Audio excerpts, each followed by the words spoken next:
Welcome to my channel. This is MG with Pat. Tips and trick number 12.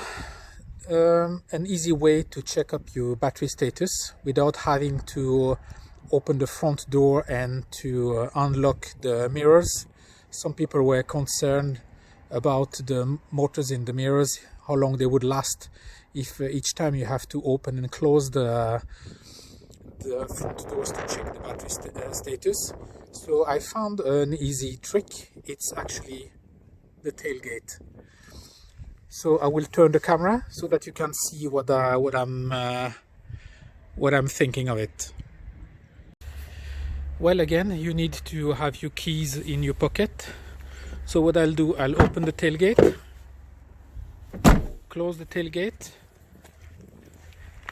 and then I can go and check the battery status, which is showing up. So this was an easy trick. So instead of having to open your car and having the side mirrors flicking open each time you have to check the battery, then you can open the tailgate and it does exactly the same.